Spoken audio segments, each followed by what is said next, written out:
Station house officer ಅವ್ರಿಗೆ ಗೊತ್ತಿಲ್ಲದೇನೆ ನಡೀಲಿಕ್ಕೆ ಸಾಧ್ಯ ಇಲ್ಲ. ಕರ್ನಾಟಕದಲ್ಲಿ ಡ್ರಗ್ ಜಾಲದ ಬೇರುಗಳನ್ನು ಕತ್ತರಿಸುವ ಉದ್ದೇಶದಿಂದ ಗೃಹ ಸಚಿವ ಡಾಕ್ಟರ್ ಜಿ ಪರಮೇಶ್ವರ ನೇತೃತ್ವದಲ್ಲಿ ಟಾಸ್ಕ್ ಫೋರ್ಸ್ ರಚನೆಗೆ ಕರ್ನಾಟಕ ಸರ್ಕಾರ ಮುಂದಾಗಿದೆ. ಟಾಸ್ಕ್ ಫೋರ್ಸ್ನಲ್ಲಿ ಆರೋಗ್ಯ ಸಚಿವರು, ಶಿಕ್ಷಣ ಸಚಿವರು, ವೈದ್ಯಕೀಯ ಶಿಕ್ಷಣ ಸಚಿವರು ಸದಸ್ಯರಾಗಲಿದ್ದಾರೆ. ಮಾದಕ ವಸ್ತುಗಳ ಹಾವಳಿ ಮತ್ತು ನಿಯಂತ್ರಣ ಕುರಿತು ಮುಖ್ಯಮಂತ್ರಿ ಸಿದ್ದರಾಮಯ್ಯ ವಿಧಾನಸೌಧದಲ್ಲಿ ಸಭೆ ನಡೆಸಿದ ಬಳಿಕ ಈ ಪ್ರಕಟಣೆ ಹೊರಬಿದ್ದಿದೆ.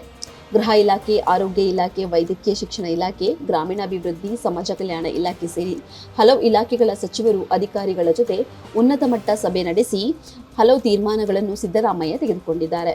ಈ ಕುರಿತು ಪತ್ರಿಕಾಗೋಷ್ಠಿಯಲ್ಲಿ ಮಾತನಾಡಿರುವ ಮುಖ್ಯಮಂತ್ರಿ ಸಿದ್ದರಾಮಯ್ಯ, ನೂತನ ಟಾಸ್ಕ್ ಫೋರ್ಸ್ ಮೇಲಿಂದ ಮೇಲೆ ಸಭೆಗಳನ್ನು ನಡೆಸಿ ಅಗತ್ಯ ಕಾರ್ಯತಂತ್ರ ರೂಪಿಸಲಿದೆ ಎಂದರು. ಅಗತ್ಯ ಬಿದ್ದರೆ ಇರುವ ಕಾನೂನನ್ನು ಇನ್ನಷ್ಟು ಬಲಿಷ್ಠಗೊಳಿಸಲಾಗುವುದು ಅಥವಾ ಕಾನೂನು ರಚಿಸಿ ಡ್ರಗ್ ಜಾಲವನ್ನು ನಿಯಂತ್ರಿಸಲು ಸರ್ಕಾರ ಸಿದ್ಧವಿದೆ ಎಂದು ಹೇಳಿದ್ದಾರೆ. ಡ್ರಗ್ ಪೆಡ್ಲರ್ಗಳ ಜೀವಾವಧಿ ಶಿಕ್ಷೆಯವರೆಗೂ ಕಠಿಣ ಶಿಕ್ಷೆ ವಿಧಿಸಲು ಕಾನೂನು ತಿದ್ದುಪಡಿಗೆ ಕ್ರಮ ಕೈಗೊಳ್ಳಲಾಗುವುದು ಎಂದು ಅವರು ತಿಳಿಸಿದ್ದಾರೆ. ಒಂದು ಟಾಸ್ಕ್ ಫೋರ್ಸ್ ಮಾಡಬೇಕು ಅಂತೇಳಿ ಇವತ್ತು ತೀರ್ಮಾನ ಮಾಡಿದ್ವಿ, ಹೆಡೆಡ್ ಬೈ ಹೋಮ್ ಮಿನಿಸ್ಟರ್. ಅದರಲ್ಲಿ ಹೆಲ್ತ್ ಮಿನಿಸ್ಟರ್ ಇರ್ತಾರೆ,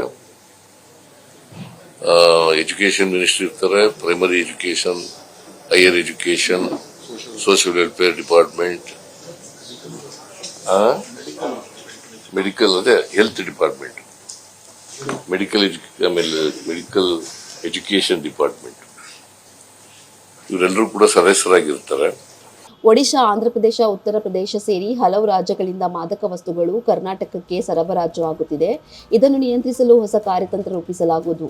ಠಾಣಾಧಿಕಾರಿಗಳಿಗೆ ಗೊತ್ತಿಲ್ಲದೆ ಯಾವುದೇ ಪೊಲೀಸ್ ಠಾಣಾ ವ್ಯಾಪ್ತಿಯಲ್ಲಿ ಡ್ರಗ್ ದಂಗೆ ನಡೆಸಲು ಸಾಧ್ಯವಿಲ್ಲ. ಹೀಗಾಗಿ ಠಾಣಾಧಿಕಾರಿ, ಡಿವೈಎಸ್ಪಿ, ಎಸಿಪಿ ಮತ್ತು ಜಿಲ್ಲಾ ಎಸ್ಪಿಗಳನ್ನು ಈ ಸಂಬಂಧ ಹೊಣೆ ಮಾಡಿ ಕ್ರಮ ಕೈಗೊಳ್ಳಲು ನಿರ್ಧರಿಸಿದ್ದೇವೆ ಎಂದು ಅವರು ತಿಳಿಸಿದ್ದಾರೆ. ಈಗ ಅವರು ಕೂಡ ಈಗ ಸಿಂಥೆಟಿಕ್ ಟ್ಯಾಬ್ಲೆಟ್ಗಳು ಬಂದ್ಬಿಟ್ಟಿದ್ದಾವೆ,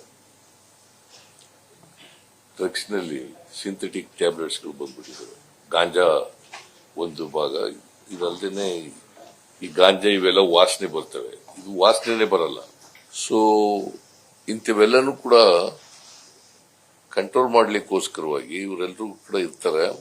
ಇದು ಒಂದು ಟಾಸ್ಕ್ ಫೋರ್ಸ್ ಮಾಡ್ತಕ್ಕಂಥದ್ದು ಒಂದು. ಆಮೇಲೆ ಎರಡನೇದು,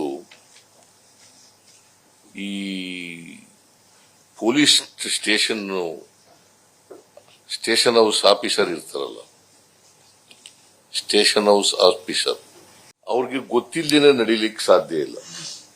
ಯಾರು ಪೆಡ್ಲರ್ಸ್, ಯಾರು ಇಲ್ಲಿಂದ ಬರ್ತದೆ, ಇಲ್ಲಿಗೆ ಸಪ್ಲೈ ಮಾಡ್ತಾರೆ, ಯಾರು ಉಪಯೋಗಿಸ್ತಾರೆ, ಇವೆಲ್ಲ ಸ್ಟೇಷನ್ ಹೌಸ್ ಆಫೀಸರ್ಗೆ ಮತ್ತೆ ಅಲ್ಲಿ ಕೆಲಸ ಮಾಡ್ತಕ್ಕಂಥ ಪೊಲೀಸ್ನವ್ರಿಗೆ ಗೊತ್ತಿರ್ತದೆ. ಸೊ ಅದಕ್ಕೆ ಅವ್ರಿಗೆ, ಡಿವೈಎಸ್ಪಿಗೆ, ಎಸಿಪಿಗೆ ಮತ್ತೆ ಡಿಸಿಪಿ ಮತ್ತೆ ಎಸ್ಪಿ ಇವ್ರಿಗೆ ಜವಾಬ್ದಾರಿಯನ್ನ ಫಿಕ್ಸ್ ಮಾಡ್ತೀವಿ.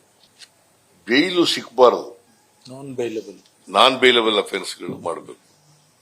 ಕನಿಷ್ಠ 10 ವರ್ಷ ಕನಿಷ್ಠ punishment, maximum life imprisonment, minimum 10 years imprisonment and maximum life imprisonment.